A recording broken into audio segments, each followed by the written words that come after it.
सवाल पर कि भारत और इंडिया में से क्या सही है।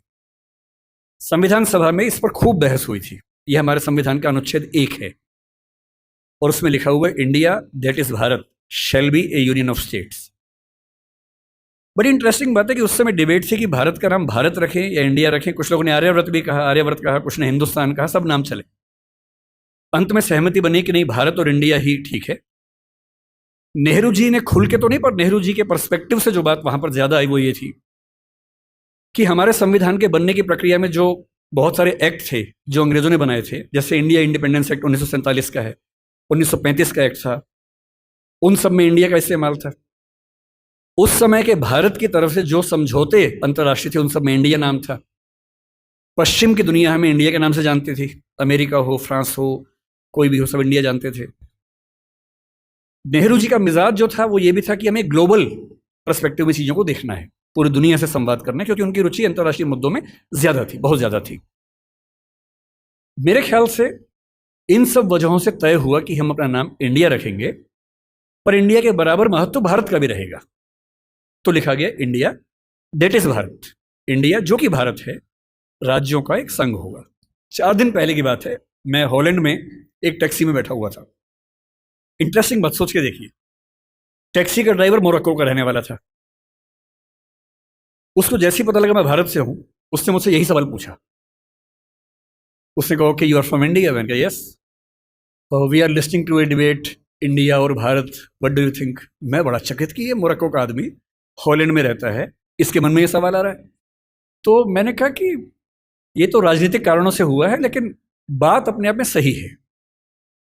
मैंने कहा जैसे बॉम्बे मुंबई हुआ, मुझे खुशी हुई, क्योंकि मुंबई की आबादी के लिए मुंबई में जो मजा है वो बॉम्बे में नहीं है। बॉम्बे तो अंग्रेजों ने नाम दिया था। कोलकाता को कैलकाटा अंग्रेजों ने किया, तो बंगाल के लोगों ने कोलकाता कर दिया उसको। दिल्ली को दिल्ली के लोगों ने दिल्ली कर दिया, दिल्ली ही बना के रखा हुआ है, DILLI, ये होना चाहिए। काहे के दिल्ली भाई, हम क्यों दिल्ली बोलेंगे दिल्ली को?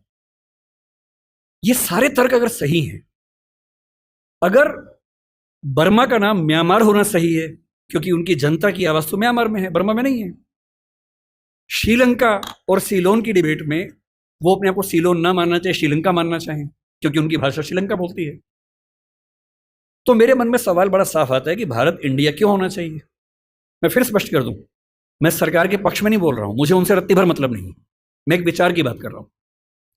और मैं जब संविधान पढ़ाया करता था, अनुच्छेद 1 पढ़ाते हुए मैं हमेशा बोलता था कि मुझे चुभन होती है ये पढ़ते हुए कि इंडिया दैट इज भारत। दोनों ही लिखने थे तो भारत दैट इज इंडिया कर देते। अगर दोनों ही लिखने थे, ठीक है, दोनों रखें, क्या दिक्कत है। इंटरेस्टिंग बात इसके बाद है, मोरक्को के उस ड्राइवर ने उसके बाद पता क्या कहा, हिंदी में करता हूं, बोले अच्छा अच्छा ये मामला है, अब समझ में आया। फिर बोले कि बड़ी इंटरेस्टिंग बात है, हमारा नाम मोरक्को पड़ गया फ्रेंच लोगों की वजह से। मोरक्को के लोग मोरक्को को मगरिब बोलते हैं। और जब मैं सऊदी अरबिया गया, सऊदी अरब के लोगों ने मुझसे पूछा कहां से आए हो, मैंने कहा मोरक्को। उन्होंने इस भाव से देखा कि मैं पागल हूं, बोले नहीं, मगरिब से आए हो। अगर मगरिब की आबादी खुद को मगरिब कह के खुश है तो उसे फ्रेंच लोगों की वजह से मोरक्को क्यों कहा जाए। इंडिया शब्द वेस्ट ने दिया और बुरे भाव से दिया। उनकी नजर में इंडियन होने का मतलब है बहुत पिछड़ा हुआ होना, रेड इंडियंस, वेस्ट इंडियंस। तो आज ये क्यों हुआ, मैं समझता हूं कि राजनीतिक निहितार्थ है और उस राजनीति में मेरी रुचि जरा सी भी नहीं है, लेकिन ये आज हो या कभी भी हो, मैं इस पक्ष में हूं कि देश का नाम देश की भाषा में होना चाहिए और देश की भाषा भारत के पक्ष में है।